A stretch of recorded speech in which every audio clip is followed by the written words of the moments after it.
Yo, what's happening guys? Welcome back to Tokimotive. Alright, so obviously after Matsuri, the health of the 30 is in question. I've got to have a good look over it and make sure nothing has gone too majorly wrong inside. It wasn't getting any excessive blow-by, so I don't think I've burnt rings or anything like that.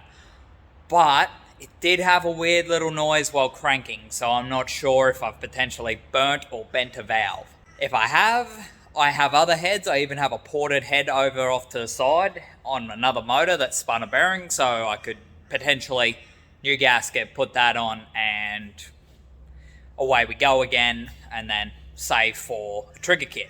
If it is something proper bottom end, then I guess I'm tearing my 30 down. I'm going to pull all the plugs and do a comp test on it and see how it's going across the board. If it's even and consistent, sweet, we won't fuck with it. It'll just be sort a better trigger kit setup. Just slap a new CAS in it for now, so it's a drivable, hopefully, drivable car again. That just means I won't be able to drift it and beat on it, because obviously the factory CAS setup is not holding up to it. Hopefully there's no major problems. Fingers crossed. I want my seat time car back. What you got? Hello.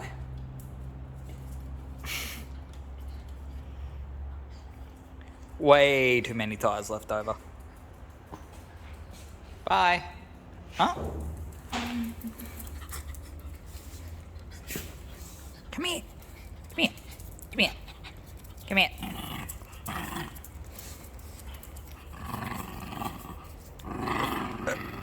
Okay.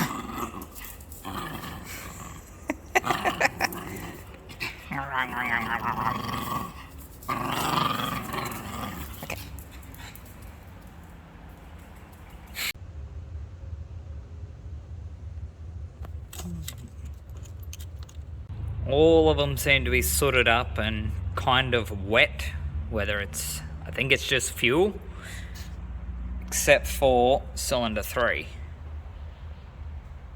which looks all detonaty. Gosh, my heart's going. Because if it's fucked, I've got a lot of work to do. Your job? Turn the key.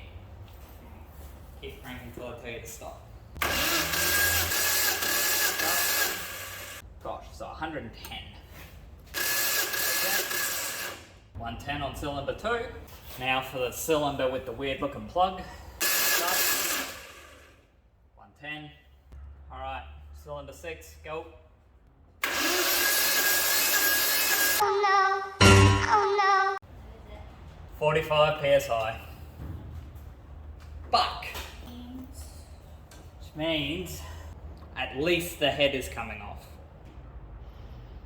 Nah. That's not fucking good. Yeah. Fuck. 45 psi of compression on cylinder 6. So something's fucked there. As far as I remember, it wasn't getting any extra blow-by.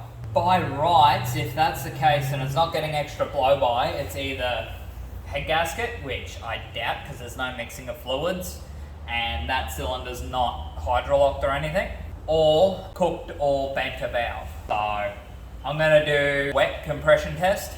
Got the Tom Thumb here, some fucking engine oil in it, and a bit of a tube, extra tube. I'm going to stick that down in the cylinder and I'm going to put in like half a pump worth of that, so like 20 something mil of oil, just enough that it'll sit around the rings and make a seal. So if it is cooked rings, that should tell me the compression should jump dramatically. So I'll do a wet test on all of the cylinders, see how they're doing, and then work out the course of action from there. Bugger. Here's the money cylinder. Really hoping it's not bottom end, but I'll know for sure when we pull the head off. Woo! Now I'm not going to be able to see it, Cat's not out here to crank, so...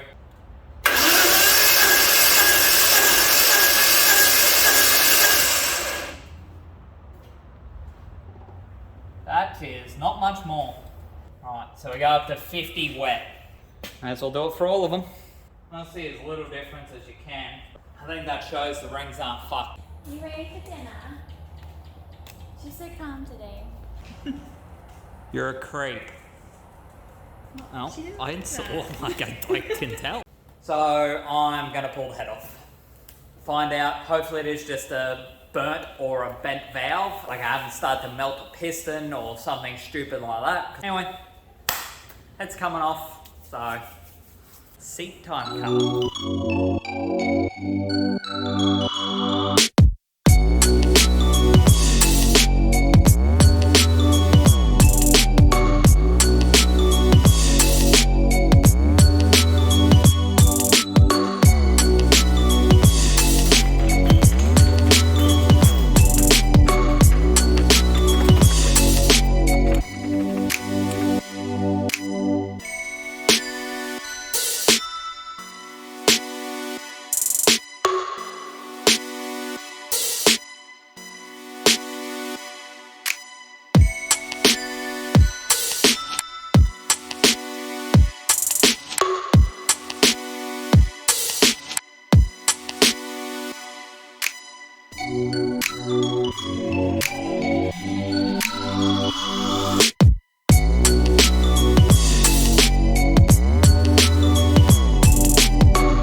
Everything is ready to go to pull the head off. It's like Sunday night. I've successfully got it to this point in 2.5 hours, so not doing too bad.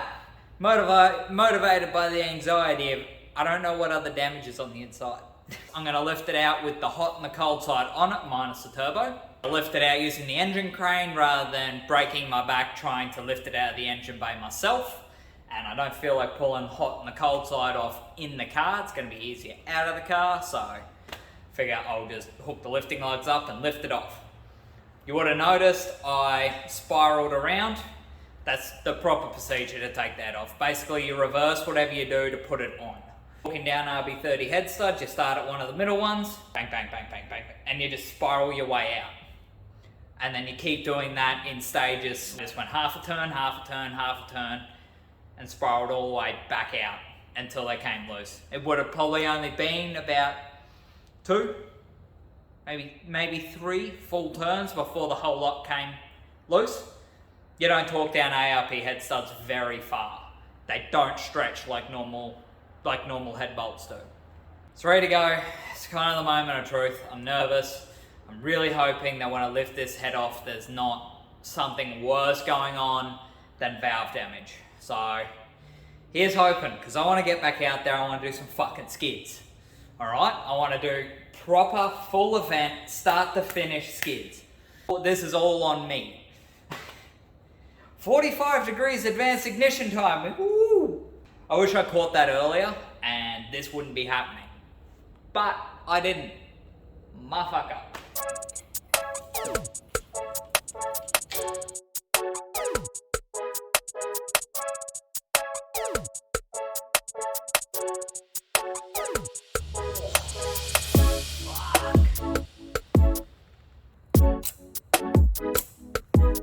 Alright, so basically it top dead center, just a touch lower, but that one, no give. Cylinder 6, which is my problem cylinder. Oh, and there it is.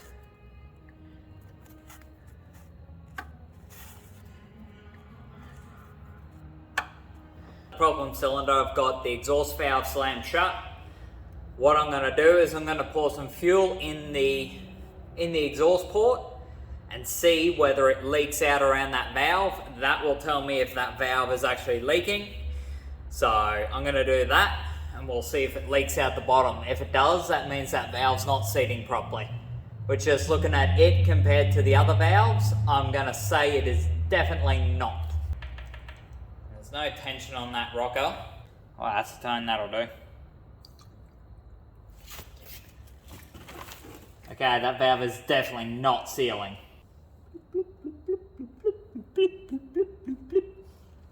That's probably definitely the compression loss right there.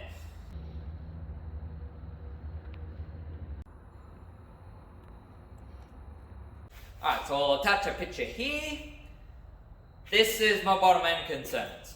So I can't see any severe marks on the pistons. There's like 2 little indents on cylinder 1, which I think might have been a piece of plug bounced around in there before it got shot out of valve. That's a little concerning, but it's nothing too hectic. So that little bit of play in cylinder 6, I don't know whether that's just sort of where the motor's sitting at. And it could be a coincidence, it could be something a little fucky, I don't know. There is also vertical lines on the bore, which you see in that photo. So vertical lines on the bore are never great. They're not hectic, they're not deep, you can't catch a nail on them, you can barely even feel they're there whatsoever. But my concern is, what if a piece of metal from the compression ring on that head gasket has fallen down and lodged itself in beside a ring? What if under a hell of a lot of stress, that causes the ring not to get its full expansion area and breaks a piston or gouges the bore over time? There's so many possibilities that can make it really bad. Chances of any of them happening, slim to none. I got incredibly lucky, got the long block for $3 grand, and then put all my hot and cold side on it and cam and upgraded it. The pistons alone are worth between $1,600 and $2 grand, being JE pistons. So if that whole bottom end turns to mince and becomes fuck 1,000 pieces all over QR or Archerfield or wherever the hell I am, I'm out of a lot of money to rebuild that setup. And let's face it, I probably won't have enough anytime soon to put it back together, and then I've just got a car sitting there doing nothing. So rather than potentially shoot myself in the foot and do catastrophic damage later, I'm going to pull the motor down.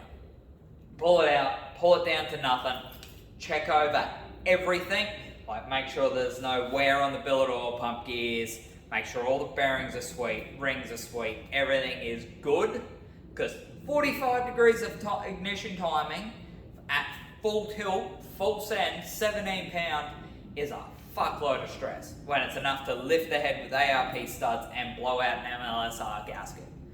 That's a lot of stress, forged motor or not. So after talking with friends, I really think it's a good idea to do the pull down and make sure that it's good. I gotta say for the trigger kit anyway, so hopefully when I get in there things are all sweet and it's just a matter of freshening up some seals and assemble everything all nice. Obviously I'll be sorting something out with that valve.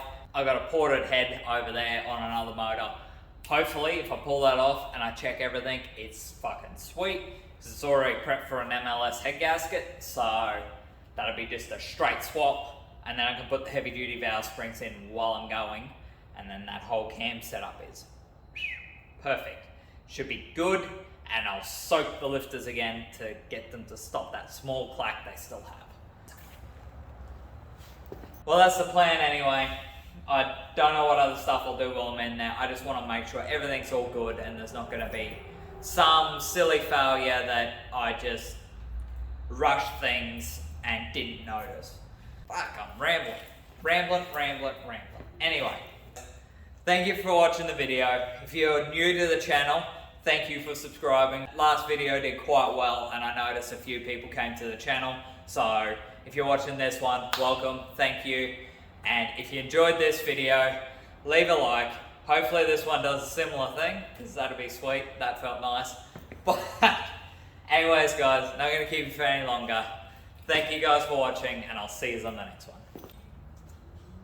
I don't know what the fuck I'm doing. I was going to do something funny here, but...